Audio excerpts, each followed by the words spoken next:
बिस्मिल्लाहिर्रहमानिर्रहीम। Double coset के बाद जो हमारा नेक्स्ट टॉपिक है वो है सीलोज़ सेकंड थ्योरम। वो क्या है कि अगर कोई से भी हम दो सीलो पी सब ग्रुप लें तो वो कंजुगेट होंगे। अगर H और K सीलो पी सब ग्रुप हैं तो H बराबर क्या होगा, A के A इनवर्स, यानी दोनों कंजुगेट होंगे, कंजुगेट टू ईच अदर होंगे।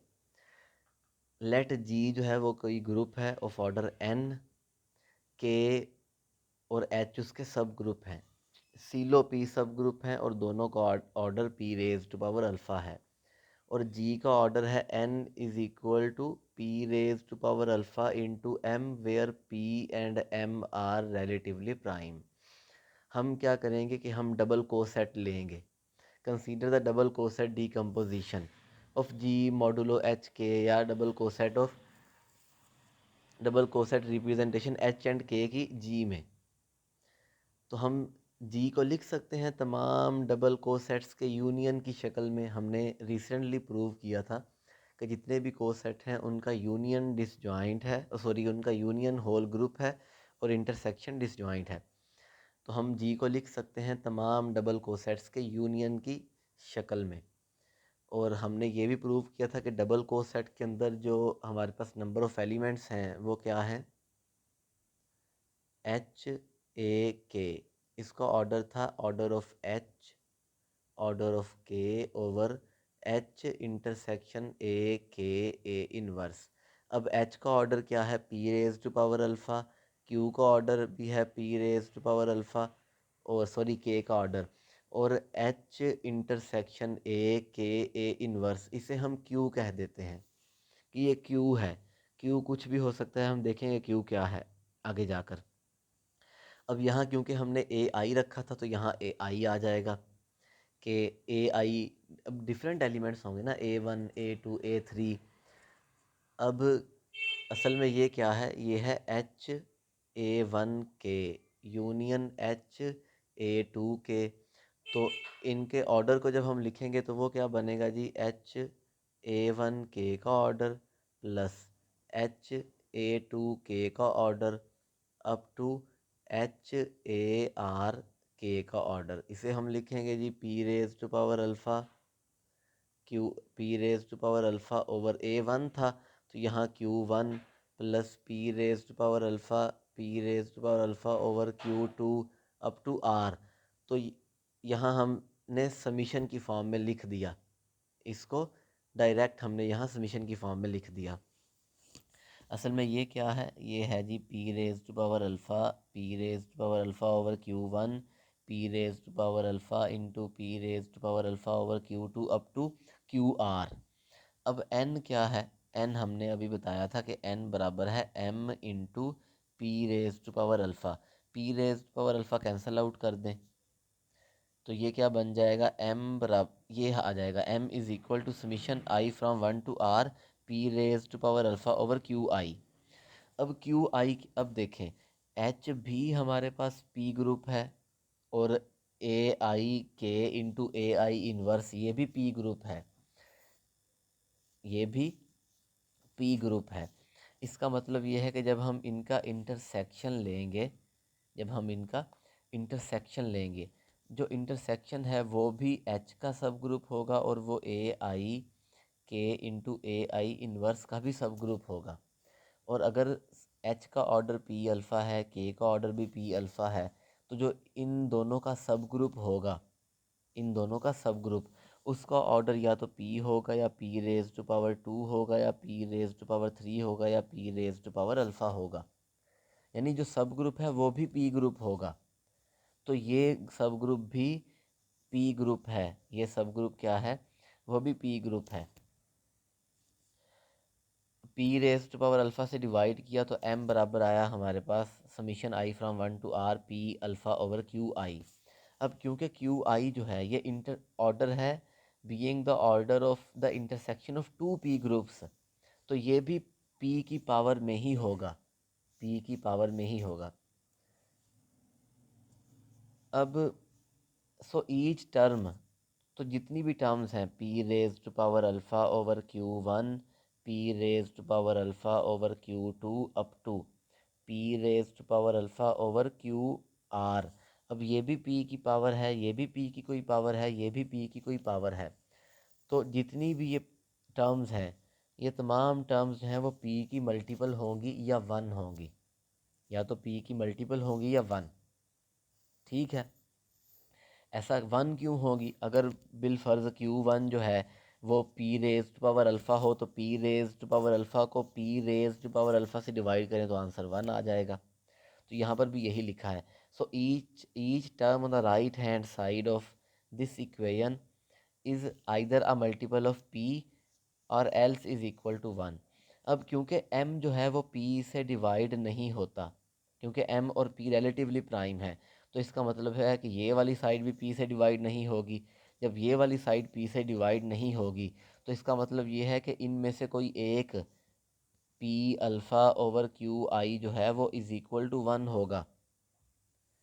Since the left hand side is not divisible by p, so p alpha over qi is equal to 1 for at least one without any loss of generality। हम suppose करते हैं कि p alpha over q1 is equal to 1 है।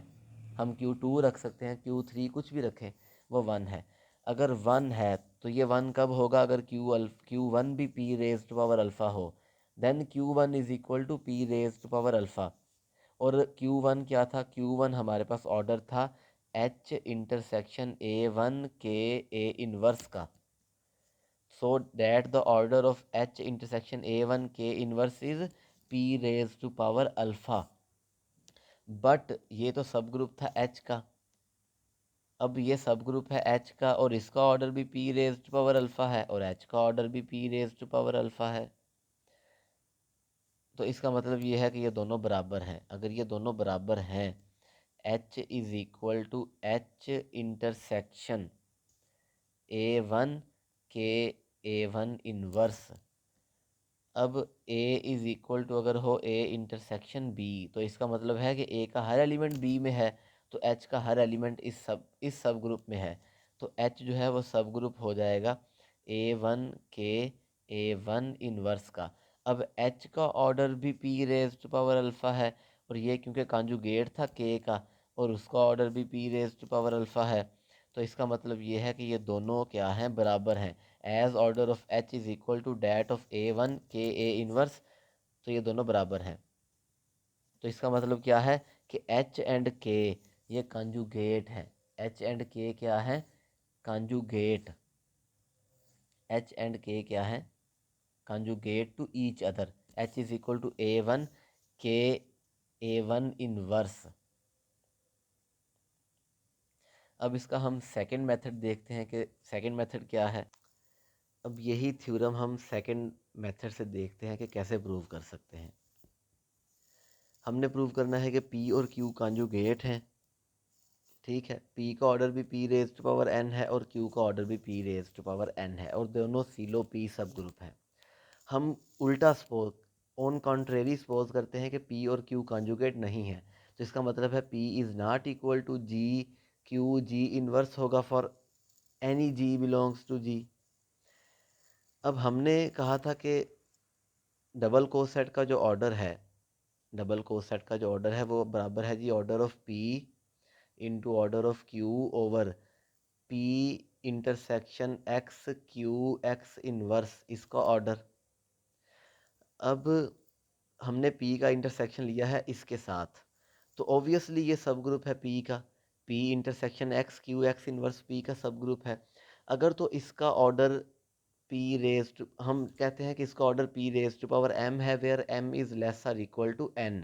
अब दो case होंगे, या तो M N होगा या M N से लेस होगा। If M is equal to N, अब दोनों, अब ये क्योंकि सब ग्रुप था, ये P का सब ग्रुप था, जो अभी हम पीछे करके भी आए हैं उस जैसा ही है। अब ये इसका सब ग्रुप है और दोनों का ऑर्डर सेम है, दोनों का ऑर्डर सेम है तो ये दोनों बराबर हैं। P intersection X Q X inverse is equal to P। इसका मतलब है P is subgroup of X Q X inverse. हमने अभी थोड़ी देर पहले किया था कि H is subgroup of A1 के A इनवर्स, और दोनों का ऑर्डर सेम भी था, तो ये दोनों बराबर थे, हमने यही प्रूव किया है अभी। तो पी सब ग्रुप है एक्स क्यू एक्स इनवर्स का, which implies P is equal to X Q X inverse, क्योंकि एक्स क्यू एक्स इनवर्स का और क्यू का जो ऑर्डर है वो सेम है और पी का ऑर्डर भी इनके बराबर है, which is a contradiction, which is a contradiction. अब हम क्या करते हैं कि जी m जो है वो लेस देन n है, m क्या है, लेस देन n। कंट्राडिक्शन क्यों है, क्योंकि हमने कहा था ये कॉन्जुगेट नहीं है। हम कहते हैं m is less than n है। अगर m लेस देन n है, m क्या है, लेस देन n।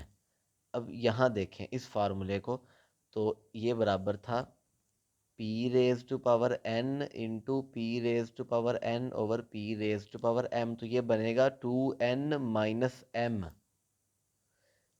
यही बनेगा p raise to power 2n minus m, m is less than n। अब हम इसे इस तरह से तोड़ेंगे ताकि हम बता सकें कि ये p raise to power n plus 1 से डिविजिबल है। यहाँ पर -1 आएगा, क्योंकि जब हम इनको ऐड करेंगे तो फिर 2n माइनस m बनना चाहिए। तो इसका मतलब ये है कि ये पूरी टर्म जो है वो p raise to power n plus 1 से डिविजिबल है। तो जितने भी कोसेट होंगे उनका जब हम ऑर्डर निकालेंगे तो वो p raise to power n plus 1 से डिविजिबल होगा। उन सब को ऐड कर देंगे तो वो भी p raise to power n plus 1 से डिविजिबल होगा। जब वो p raise to power n plus 1 से डिविजिबल है तो इसका मतलब ये है कि ये इनका जो सम है, इनके ऑर्डर्स का जो सम है वो p raise to power n plus 1 का मल्टीपल है। अब पी ए वन क्यू ये भी मल्टीपल है P raise to power n plus 1 का। पी ए टू क्यू इसका ऑर्डर भी मल्टीपल है P raise to power n plus 1 का। तो जब हम उन सब को ऐड करेंगे तो वो भी हमारे पास p raise to power n plus 1 से डिविजिबल होगा। अब ये जब मल्टीपल है तो इसका मतलब ये है कि ये साइड जो है, यानी ये साइड तमाम डबल कोसेट्स के ऑर्डर का सम वो भी p raise to power n plus 1 से डिविजिबल है। यानी p raise to power n plus 1 divides right hand side, इस साइड को डिवाइड करता है। और ये राइट हैंड साइड किसके बराबर है, g के ऑर्डर के। तो p raise to power n plus 1 जो है वो g के ऑर्डर को भी डिवाइड करेगा। तो ये भी कंट्राडिक्शन है, क्योंकि हमने कहा था सीलो p सब ग्रुप है such that p raise to power n divides order of g and p raise to power n plus 1 does not divide order of g। यहाँ तो ये डिवाइड कर रहा है p raise to power n plus 1। तो ये contradiction है। इसका मतलब ये है कि p जो है वो p बराबर है p is equal to g q g inverse for some g belongs to g। तो ये हमारे पास इसका प्रूफ था। अब यहीं पर हम एक एग्जांपल देख लेते हैं कि फाइंड सीलो 2 सब groups and Sylow 3 subgroups of S3, show that Sylow 2 subgroups are conjugate to each other. और सीलो, अच्छा जी, S3 का ऑर्डर है 6, 6 को हम लिख सकते हैं 2 × 3, 6 इज इक्वल टू 2 × 3। 2 डिवाइड्स 6 और 2 रेज टू पावर 1 प्लस 1 ये 6 को डिवाइड नहीं करता, तो सीलो 2 सब ग्रुप होगा। सिमिलरली सीलो 3 सब ग्रुप भी होगा। ठीक है, तो सीलो 2 ये है और सीलो 3 हमारे पास एक ही है। अब हमने कॉन्जुगेट फाइंड करने हैं जी कि सीलो 2, कोई से भी सीलो 2 सब ग्रुप उठाएं तो वो कॉन्जुगेट होंगे। हम H1 लेते हैं, हम वो एलिमेंट लेंगे जो H1 में नहीं है। हम 1 3 लेते हैं, 1 3 H इंटू 1 3, उसका इन्वर्स वो 1 3 ही है। H के तमाम एलिमेंट्स को 1 3 और 1 3, 1 3 के इन्वर्स से मल्टीप्लाई कर, इस तरह से हम अप्लाई करेंगे। 1 3 H इंटू 1 3 का इन्वर्स वो 1 3 ही है। तो ये क्या बन जाएगा, 1 3 इंटू आइडेंटिटी इंटू 1 3 और 1 3 इंटू 1 2 इंटू 1 3, जो कि बनेगा आइडेंटिटी इंटू 2 3। और ये भी सीलो 2 सब ग्रुप है, तो H1 और H2 ये दोनों कॉन्जुगेट हैं। तो हमने दो सीलो 2 सब ग्रुप लिए, हमने बता दिया कि वो कॉन्जुगेट हैं। और थ्योरम भी यही था कि कोई से भी दो सीलो P सब ग्रुप लें तो वो कॉन्जुगेट होंगे। सिमिलरली हम बता देंगे कि H3 और H1 भी कॉन्जुगेट हैं। तो ये H1 H2 और H3 आपस में कॉन्जुगेट टू ईच अदर हैं।